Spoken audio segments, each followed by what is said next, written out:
शिवसेना शिंदे गुट की उम्मीदवार शाइना एनसी पर उद्धव गुट के अरविंद सावंत का आपत्तिजनक बयान। कहा इंपोर्टेड माल नहीं चलेगा, सिर्फ ओरिजिनल माल ही काम आता है।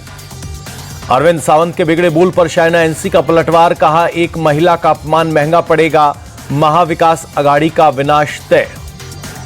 शाइना एनसी ने उद्धव ठाकरे, शरद पवार और नाना पटोले की चुप्पी पर उठाए सवाल। कहा 2014 और 19 में इनके लिए प्रचार करती थी, तब मैं इनके लिए लाडली बहन थी और आज मेरा अपमान कर रहे हैं।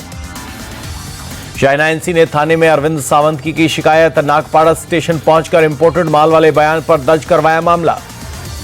नागपाड़ा पुलिस स्टेशन के बाहर शिंदे गुट की महिला कार्यकर्ताओं की नारेबाजी। शाइना एनसी पर अरविंद सावंत की अपमानजनक टिप्पणी पर माफी मांगी।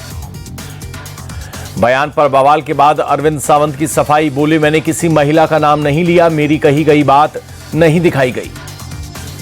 कांग्रेस अध्यक्ष खड़गे ने चुनावी वादों को लेकर महाराष्ट्र कांग्रेस को भी दी नसीहत। बोले चुनावी गारंटी की घोषणा बजट के आधार पर हो, नहीं तो सरकार दिवालीपन हो जाएगी।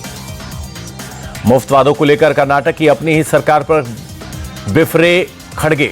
डिप्टी सीएम डीके शिवकुमार से कहा उतनी ही गारंटी का वादा करें जितना दे सके। खड़गे के बयान पर बोली बीजेपी सांसद रविशंकर प्रसाद। उन्होंने बहुत महत्वपूर्ण चीजों को स्वीकारा। क्या ये पाठ उन्होंने राहुल गांधी को पढ़ाया? रविशंकर प्रसाद बोले कांग्रेस घोषणा करके जनता को मूर्ख बनाती है।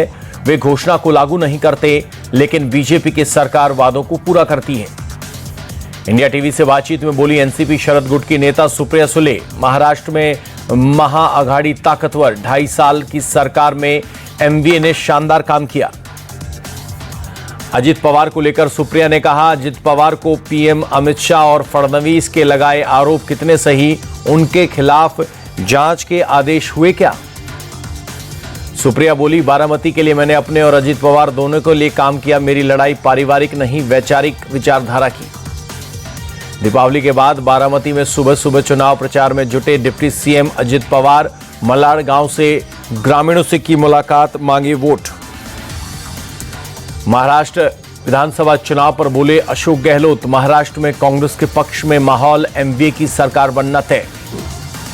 बीजेपी के बटेंगे तो कटेंगे के जवाब में लखनऊ के समाजवादी पार्टी के दफ्तर में लगा नया पोस्टर। अखिलेश यादव के चेहरे के साथ लिखा जुड़ेंगे तो जीतेंगे। समाजवादी पार्टी के जुड़ेंगे तो जीतेंगे वाले पोस्टर पर अखिलेश यादव का ट्वीट। बोले जिसका नजरिया जैसा उसका नारा वैसा।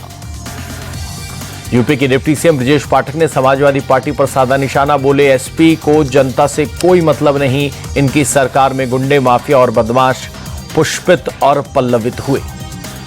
हेमंत सोरेन की पार्टी पर हिमंत बिस्वा शर्मा का बड़ा हमला। देवघर में बोले जेएमएम ठगने की मशीन, यहां पूरा तंत्र ही झूठा, ये लोग झूठ का कारोबार कर रहे हैं। जेएमएम सांसद और रांची से पार्टी प्रत्याशी महुआ मांझी ने बीजेपी पर साधा निशाना। बोली जुमलेबाजी करना बीजेपी का एकमात्र एजेंडा, झारखंड में हमारी सरकार फिर बनेगी।